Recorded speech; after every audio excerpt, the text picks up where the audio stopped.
What is going on, everybody? Welcome back to Phones and Drones. So we've had the Moto Edge in-house for about a week or so now, and I want to go ahead and give you some opinions that I have on this device. For those of you that don't know, this is Motorola's unlocked variant of the Edge Plus that was made really exclusively available to Verizon, and this is now unlocked for any carrier, Verizon, AT&T, T-Mobile, any of their Monovos, any of those carriers, you can use this on. And I gotta say, I've actually popped my SIM card in. I've used it as my daily device, and it works pretty great. You can see there how quick that fingerprint scanner is. Let me go ahead and do it again for you. You have all your standard features as well in this device, and their call-out feature is this curved display, hence the name of the phone itself. You could see just how everything really flows over the edges. I gotta say, it's actually been really a good pleasure to use. The device has been great. The punch hole camera is non-intrusive. It's kind of off to the side, doesn't bother me at all.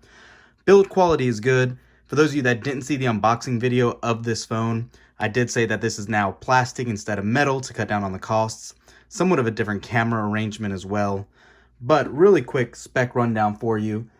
6.7-inch display, full HD. You have a 64 megapixel quad camera on the back, which comes in as your primary shooter. There's a 25 megapixel camera up front.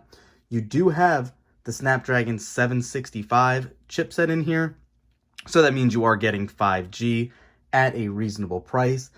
And probably one of the most surprising features of this phone is actually the 256 gigs of storage that comes standard.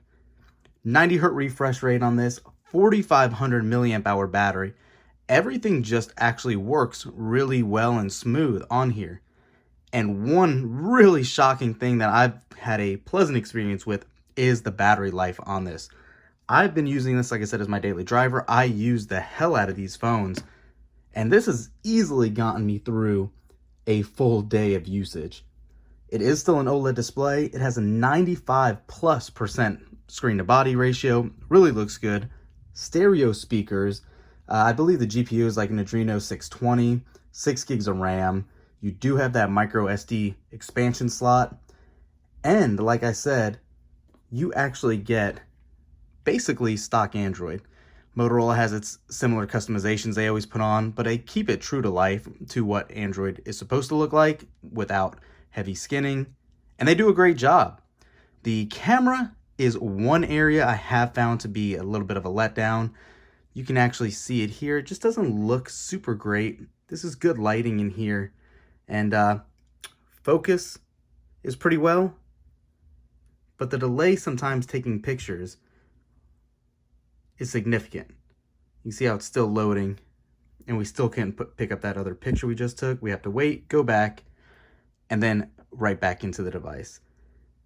And it's a blurred picture. I know it's hard to see in the camera or on the video here, but definitely not the best.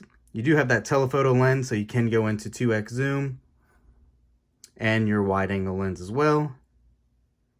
You have night mode, you have all these other features, but you're not getting the best camera package that is offered. And for the regular price point of this phone, I think it's $700. It can improve. The best area is definitely those speakers, and I apologize, I can't actually play anything. If I play some copyright-free music, somehow they're still getting flagged, so gonna leave that off. I will play one of our channel's other videos, though, just so you can kind of get an idea, but I'm gonna stay off of music for now. Let's see what we can get.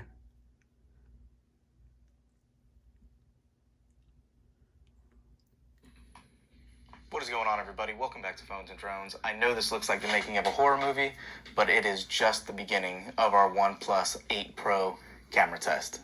Let's go. We have been talking about it. You've seen all of the news we've had on the channel. So you can see really immersive. That bezel is pretty slim on the top, a little thicker at the bottom, but by no means is it terrible. And again, like I said, you can see how it spills over on the side of the display.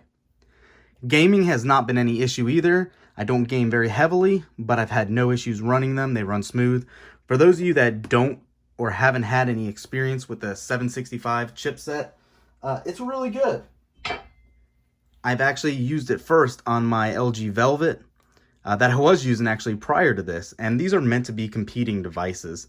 So I personally think the build quality is a little better on the Velvet. I think the cameras are a little better, but the slick, unskinned version of Android, really, the consistently great battery life, the speakers, this blows it out of the water, but it is meant to fight in that game class. One other thing too is that on the Moto Edge and on the new Pixel 4a and this new, like I said, the LG Velvet and all that, these are all meant to be kind of mid-range devices, so keep that in mind. Keep your expectations low. There's going to be trade-offs with any of these devices, right? Sometimes it's going to be in the camera department, example Moto Edge. Sometimes you're going to get it in battery life, Pixel 4a and the LG Velvet. But we'll be doing a whole bunch of side-by-side comparisons with these devices that I'm speaking of here in the near future, so make sure to stay tuned and thumbs up for that as well. I do want to show you video quality really quick on here. I'm just going to go and pull up a video for you. Bear with me 1 second. This is a clip I like to use, and I'm going to turn the volume down. This is actually usually shot in 4K to be viewed, but look how good that is. The colors are true to life. Everything actually looks pretty vivid. I do have it on the saturated mode, which is what I prefer. That 90Hz display really is good and a hard find in this price point. You can get this right now for $499, so $500 for everything you get in this, I think is a really, really good deal. But what do you guys think? Leave a comment down below. Let me know. Are you guys interested in picking up one of these Moto Edge? We know Motorola doesn't have the greatest foothold in the US market anymore. They kind of really not delivered on a great flagship here in the recent couple of years, but I think they have something here in that mid-range segment. But let me know what you think, guys. Thanks for watching. Subscribe to the channel, thumbs up this video, drop a comment down below for what you're looking to see. We'll be doing a lot of hands-on coverage, especially in these coming weeks with all the Samsung made devices like the new Watch 3, the Galaxy Buds Live, obviously the Note 20 Ultra. For those of you that are actually invested in Samsung, please, please, please make sure to stay away from the Note 20 itself. That is a joke of a device for $1,000. Plastic body, non-expandable storage, lower RAM. The list goes on and on. It's just not worth the investment. Save your money, spend a little extra on the Ultra, or wait and hold off on the Fold, or just get one of these budget devices. Hell, you can actually get 2 of these for the same price as one terrible Note 20. Thanks for watching, guys. Stay tuned. We'll catch you in the next one. Peace.